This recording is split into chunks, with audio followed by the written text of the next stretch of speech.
My e-bike display showed bars for the batteries, but then it died. What happened? Stick around to find out.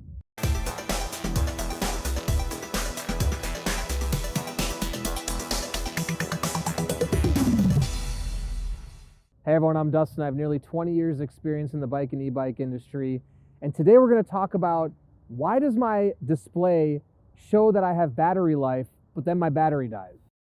Before we get into it though, hit subscribe below.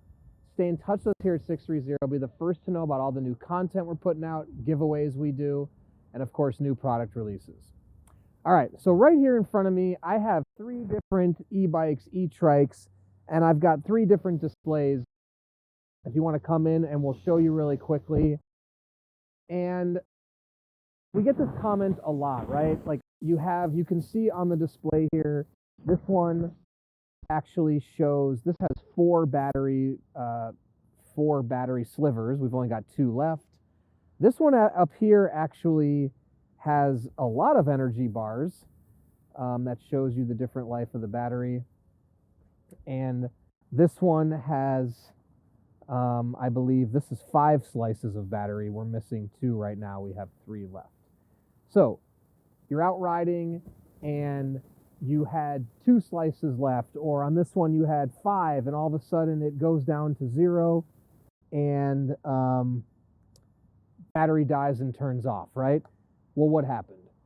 So these e-bikes and the displays and the algorithm that is dictating how it's displaying here in the energy in the battery is a very finicky thing that honestly can change in any given moment. Now, as an example, I was just in a Tesla driving actually from California to Las Vegas, and we started the drive out with 244 miles on the charge, and we were going to a destination to stop to charge 170 miles away.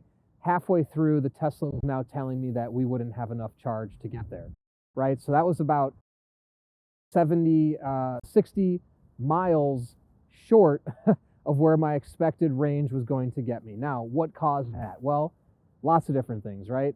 Tesla's algorithm is learning how you drive, where you're driving, doing the best to calculate that into a display of how much battery life you have, right? But suddenly when I was driving, it was going down at basically like a 3-to-1 ratio, right? Says I would have, 244 miles, but for every mile driving, it was decreasing by 3 miles. What played into that? Well, 1, I was driving through very hot conditions, very hard work. 2, a lot of inclines on the car.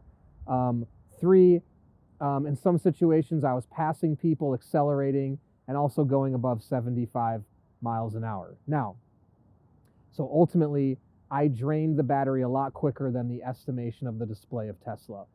I bring this up for 2 reasons. 1, to explain that this even happens on a Tesla, which is the most well-funded electric car company in the world with the best engineers in the world. They still can't produce an exact algorithm to how many miles you will get exactly based on your driving habits, right? It's just learning and producing that mileage estimation based on how it thinks the car will be driven, right? So e-bikes, very much the same type of thing, right? This display and these batteries that it's showing you up here, this is an estimation of what it thinks. Now, if you're out for a ride and all of a sudden you hit the throttle and you gas the throttle for 4 miles, these 2 batteries may disappear quick like that, right?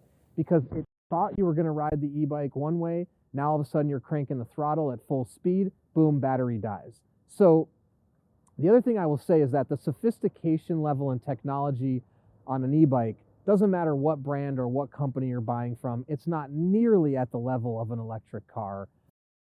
And so, to have the expectation that this is going to be an exact science, it's just not going to be the case.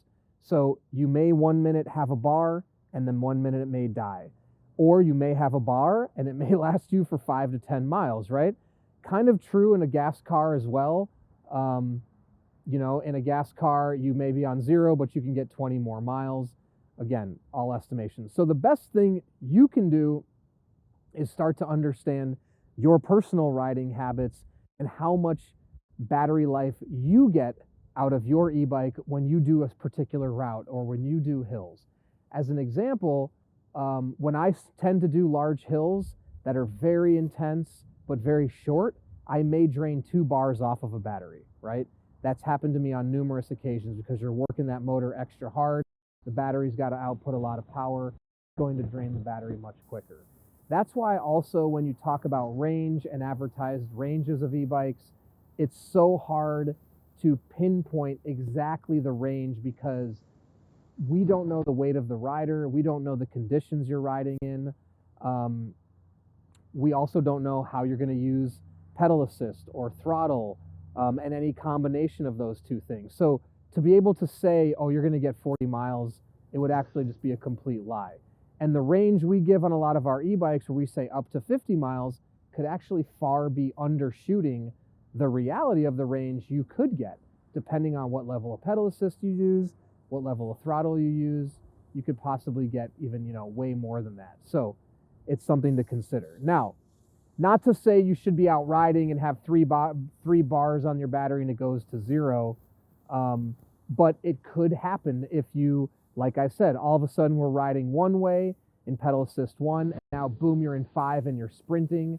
The display was showing you the range it thought you would get under those conditions. Now you've sort of changed your riding habit, or if you did a lot of flat ground and now you're on hills, again, that battery could be completely different. I've seen this happen across all e-bikes. I've seen this happen across electric cars as well. 9 times out of 10, it's not a quality issue.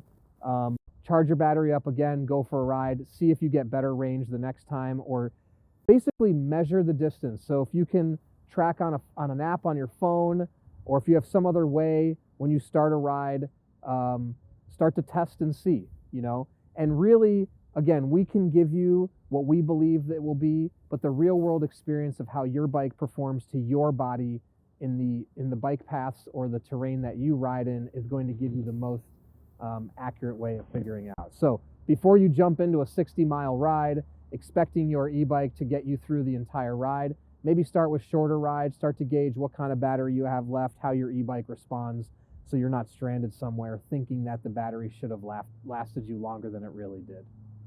So I hope that helps explain the battery display on e-bikes. If you have any other questions at all, please comment below or email us, the team@630.com, or call us 310-982-2877. In addition to that, visit our website, 630.com. All these e-bikes are linked on there. We'll also link them in the description. If you don't know what e-bike you're looking for, take our proprietary body fit quiz, answer a few questions about your body and your life. We'll recommend the perfect e-bike for you. In addition to that, 1-year warranty on all e-bikes, take care of everything in the first year. Lastly, join our Facebook Pedalers group. We have thousands of riders in there. If you want to talk to other riders about their e-bike experience or ask them questions, see how long their battery lasts, go ahead and pop in there and leave a comment, post a question. People will get back to you. It's a lot of fun. Then once you have your own e-bike, you can post photos, make new friends. A lot of fun. So thanks for sticking around, and don't forget, it's your journey, your experience. Enjoy the ride.